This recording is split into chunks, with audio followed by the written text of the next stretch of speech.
Journalist అడ్డాకు స్వాగతం. నమస్కారం. IAS అధికారిని వై శ్రీలక్ష్మి గారు గతంలో జరిగిన వ్యవహారాలు, కేసులు, గొడవలు, కోర్టులు తెలిసిన విషయమే. నేడు కూటమి ప్రభుత్వం ఆమెకి జేఏడీ స్పెషల్ చీఫ్ సెక్రటరీగా పదవిని అప్పచెప్పింది. ఆ పదవిని అప్పచెప్పడాన్ని కొంతమంది ప్రశ్నిస్తున్నారు. ఎందుకు ప్రశ్నిస్తున్నారు? ఆమెకి పదవి ఇవ్వడంలో గల ప్రభుత్వ ఉద్దేశం ఏంటి తెలుసుకునే ప్రయత్నం చేద్దాం. విశ్లేషణ మనతో పాటు ఉన్నారు senior journalist doctor Vadlamani Kanakadurga గారు. వారి నుండి మనం విశేషాలు తెలుసుకుందాం. నమస్తే అండి. వై శ్రీలక్ష్మి గారు సంచలనాలు సృష్టించిన ఐఏఎస్ అధికారిని. ఏ కేసు తీసుకున్నా ఆమె పాత్ర లేకుండా జగన్మోహన్ రెడ్డి కేసులు ఏమీ లేవు. అలాంటి అధికారినికి కూటమి ప్రభుత్వం స్పెషల్ చీఫ్ సెక్రటరీగా జేఏడీలో నియమించింది. దాన్ని కొంతమంది ప్రశ్నిస్తున్నారు, ఎలా నియమిస్తారని అడుగుతున్నారు. ప్రభుత్వం ఎందుకు ఆ చర్యలు తీసుకుంటుందంటారు? అంటే మామూలుగా మీరు గతంలో చూసుకుంటే వైసీపీ హయాంలో వెంకటేశ్వరరావు గారిని ఎట్లా ఇబ్బంది పెట్టారో అందరికీ తెలుసు. ఆఖరికి లాస్ట్కి వాళ్ళు ఇచ్చిన ఇంకా తప్పనిసరి పరిస్థితుల్లో ఆ ఇచ్చిన పోస్ట్ కూడా ఏ రకంగా మధ్యాహ్నం 1 గంటకి ఇచ్చి సాయంకాలం 4 ఆయన రిటైర్ అయిపోవాలి. 3 గంటల పదవి, అది కూడా చాలా మామూలు సాధారణ పదవి ఇచ్చారు మనకు గుర్తుంటే. అలా చేయకుండా యాక్చువల్గా ఆవిడ 30కి అనుకుంటా ఆవిడ రిటైర్మెంట్. సో ఇవాళ ఇచ్చారు ఆవిడకి. అది కూడా మీరు అన్నట్టుగా చాలా మంచి పొజిషన్ ఇచ్చారు. జిఏడిలో చీఫ్ ఏమంటారు సెక్రటరీ కింద. సో ఆవిడ చాలా మర్యాదపూర్వకంగా, అంటే ఇక్కడ మహిళ ప్లస్ ఐఏఎస్ అధికారి, ఆ వ్యవస్థకు ఉండే ఒక విలువని వీళ్ళు గుర్తించి ఆ వ్యవస్థకి ఇచ్చిన గౌరవంగా మనం భావించాలి. ఇక్కడ వ్యక్తి గౌరవంగా మనం తీసుకో. వ్యక్తిగా ఆవిడకి ఇవాళ మీరు అన్నట్టుగా ఓబుళాపురం మైనింగ్ కేసు కావచ్చు, మరో కేసు కావచ్చు, ఆ కేసులన్నీ నడుస్తున్నాయి. ఇప్పుడు ట్రయల్ కోర్టుకు వచ్చేసాయి. ఈవిడ హైకోర్టుకు వెళ్ళింది, తర్వాత తెలంగాణ హైకోర్టు కూడా అంగీకరించకపోతే సుప్రీంకోర్టుకు వెళ్ళింది ఆవిడ.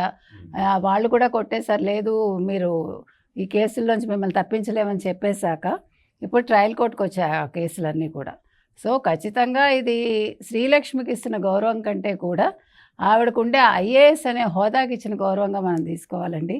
ఇవాళ చాలామంది ఈ వార్త విన్నాక చాలా బాధపడుతున్నారు.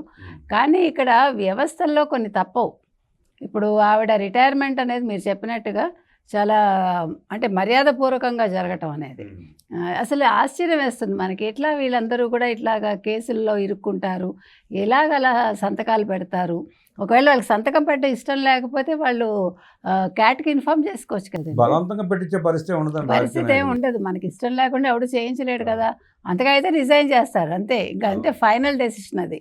కానీ అలా కాకుండా మీరు ఇంత పెద్ద కేసుల్లో ఇరుక్కుని, అది కూడా ఒక మహిళగా మీరు ఒక మంచి పొజిషన్లో ఉన్న వ్యక్తి, ఐఏఎస్ అయిన వ్యక్తి సార్ ఆవిడ. కరెక్ట్, చాలా మనిషి బాగుండేవారు, ఆవిడ మంచి పొజిషన్లో ఉండేవారు, ఆవిడకి ఒక మంచి గౌరవం ఉండేది. అసలు అందరూ ముక్కును వేలేసుకున్నారు చెప్పాలంటే. సో అంటే వైసీపీ వాళ్ళు ఏబి వెంకటేశ్వరరావు అని ఏ రకంగా వేధించారో మనం చూసాము. అలా వేధించకుండా చంద్రబాబు నాయుడు ప్రభుత్వం కావచ్చు, లేకపోతే కూటమి ప్రభుత్వం కావచ్చు, ఇదే ఒకవేళ క్యాట్ తీసుకున్న నిర్ణయం అయినా వీళ్ళకి చెప్పకుండా అయితే తీసుకోరు కదా. సో వీళ్ళు అంగీకరించాకే అది జరుగుతుంది కాబట్టి, ఒక ముఖ్యమంత్రి హోదాలో చంద్రబాబు నాయుడు గారు ఒప్పుకున్నాకే జరుగుతుంది కాబట్టి, అంటే ఆయన విశాల హృదయం ఇక్కడ మరోసారి నిరూపించుకున్నారు. ఆయన ఎస్పెషల్లీ మహిళల విషయంలో ఆయన ఎటువంటి నెగిటివ్ ఇది చెయ్యరనేది ప్రతిసారి మనకు అర్థమవుతూనే ఉంటుంది. మీకు గుర్తుంటే కనుక అయితే ఇతనెవరు, మన ఇంకొక పేర్ని నాని వాళ్ళ భార్య విషయంలో కూడా అన్నాడు కదా ఆయన, జయసుధ విషయంలో చంద్రబాబు నాయుడు గారు మహిళల జోలికి రారు, వాళ్ళని వదిలేస్తారు అని. అంటే ఒక వైసీపీలో ఉంటూ పేర్ని నాని లాంటి వాళ్ళు లాంటి వ్యాఖ్యలు చేయగలిగారంటే చంద్రబాబు నాయుడు ఎంత బాగా అర్థం చేసుకున్నారనే దానికి. సో మొత్తం మీద ఇవాళ శ్రీలక్ష్మికి ఇచ్చిన పోస్టు, ఇవాళ గురువారం అండి, గురు శుక్ర, మళ్ళీ సోమవారం నుంచి ఒక 5-6 రోజులు ఉంటారేమో ఆవిడ.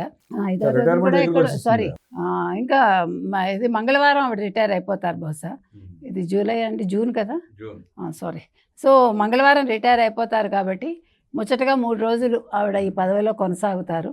ఏది ఏమైనా చంద్రబాబు నాయుడు గారి ఒక గొప్పతనం మరోసారి నిరూపితమైంది. సో శ్రీలక్ష్మి గారు కూడా నక్కం తొక్కొచ్చినట్టే. ఇన్ని కష్టాల్లో ఇదొక పన్నీర్ లాగా ఆవిడకి కదా.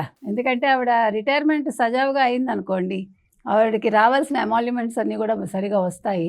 అన్ని రకాలుగా కూడా షీల్ బి హ్యాపీ. సరే కేసులు అంటారు, అది ఆవిడ స్వయంకృతాపరాధం, దాని గురించి మనం ఇప్పుడు మాట్లాడక్కర్లేదు. వైఎస్ రాజశేఖర రెడ్డి, వైఎస్ జగన్మోహన్ రెడ్డి మాట వినకుండా ఆమె పని ఆమె చేసుకుంటూ వెళ్ళిపోతే ఇప్పటికి ఆమె పార్లమెంట్ సెక్రటరీ పోస్ట్లో ఉండాలి యాక్చువల్గా. ఇప్పుడు అది కోల్పోయి ఆమె రాష్ట్రంలోనే అలా ఉండిపోవటం గల కారణం కేవలం వైఎస్ రాజశేఖర రెడ్డి కుటుంబమే. అసలు వాళ్ళు ఇది వైసీపీ వచ్చాకే కదండి తెలంగాణ నుంచి బదిలీ అయింది ఆవిడ. అసలు వాళ్ళు చేసిన పని ఇది. మీరు అన్నట్టుగా ఎంత హుందాగా ఆవిడ ఒక కేంద్ర సర్వీస్ నుంచి రిటైర్ అయ్యి ఉంటే ఎంత అద్భుతంగా ఉండేది. ఒక తెలుగు మహిళ కేంద్ర సర్వీసు పార్లమెంట్ పార్లమెంట్ సెక్రటరీగా అంటే అసలు ఎంత ఉన్నత స్థాయి అండి అది. అంటే ఆవిడకి అలాంటి అవకాశం ఉంది. చిన్న వయసులో ఆవిడ ఐఏఎస్ అయ్యారు కాబట్టి ఆవిడ అది నిలుపుకొని ఉంటే బాగుండేది. దురదృష్టవశాత్తు అంటే ఎక్కడ వీళ్ళు బుట్టలో పడతారో మనకు అర్థం కాదండి. మనిషికి ఆశ ఉండొచ్చు, అత్యాశ ఉండకూడదు. అది ఆమె తీరు, ఆమె వ్యవహరించిన తీరు, ప్రభుత్వాలు వ్యవస్థలు ఆమె పట్ల వ్యవహరించిన తీరు, అరెస్ట్ అవ్వడం చూసినా కూడా చాలామంది ఐఏఎస్లు ఐపీఎస్లు కూడా అదే బాటలో వెళ్ళి వాళ్ళు అరెస్ట్ అయ్యారు. ఎందుకయ్యారంటే అదే చెప్తున్నా, మరి జగన్మోహన్ రెడ్డికి ఎందుకు లొంగిపోతున్నారు, ఎందుకు లొంగిపోయారు ఐఏఎస్లు ఐపీఎస్లు మనకైతే అర్థం కావట్లేదు సార్. ఇవాళ మీరు అన్నట్టుగా 2019-24 మధ్యలో ఇప్పుడు రాజశేఖర రెడ్డి హయాంలో కొద్ది గొప్ప అవినీతి జరిగింది. అంతకు మించి 100% ఇక్కడ జరిగింది. జరిగినప్పుడు ఈ ఐఏఎస్లు ఐపీఎస్లు ఎందుకు లొంగిపోయారు? శ్రీలక్ష్మి అరెస్ట్ చూశాక కూడా మీరు అన్నట్టుగా వాళ్ళు ఎందుకని ఆ బాటలోనే వెళ్ళారు అంటే దానికి వాళ్ళే సమాధానం చెప్పుకోవాలండి. ఎందుకంటే ఇవన్నీ శాశ్వతం కాదు. మనిషికి కీర్తే శాశ్వతం. అలా కాకుండా ఈ దొంగ డబ్బులు మాకు అవసరం, లేకపోతే ఈ అవినీతి సొమ్ము మాకు అవసరం అనుకుంటే అది ఏ రకంగా వాళ్ళ పిల్లలు కూడా పైకి రావాలి కదండి. పైకి రావాలి, వాళ్ళు కూడా రేపు ఐఏఎస్లు ఐపీఎస్లు అవ్వాలంటే ఎస్, తల్లికో తండ్రికో ఆ పేరు ఉంటే ఎట్లా అవుతారండి? అసలు ఎలా అవుతారు వాళ్ళు? ఆ బాటలో ఎలా వెళ్తారు? ఎందుకని మనుషులు ఇంకా మారట్లేదు అనే విషయంలో మాత్రం మనకి ఒక సరైన సమాధానం దొరకట్లేదండి. ఇవన్నీ కూడా ఆలోచించాల్సిన విషయం, చింతించాల్సిన విషయం కూడా. అంటే డబ్బు సంపాదించుకుంటే వేరే మార్గాలు కూడా ఉంటాయి వాళ్ళకి. కాకపోతే భయం కూడా అయ్యే అవకాశం ఉండొచ్చు అంటారా? అంటే రాజశేఖర రెడ్డి అంటే భయం, జగన్ రెడ్డి అంటే భయం. సార్ భయం ఉంటే వాళ్ళు క్యాట్కి చెప్పలేరా? లేదు రిజైన్ చేయలేరా? చచ్చిపోతారా? ఏమవుదు కదా.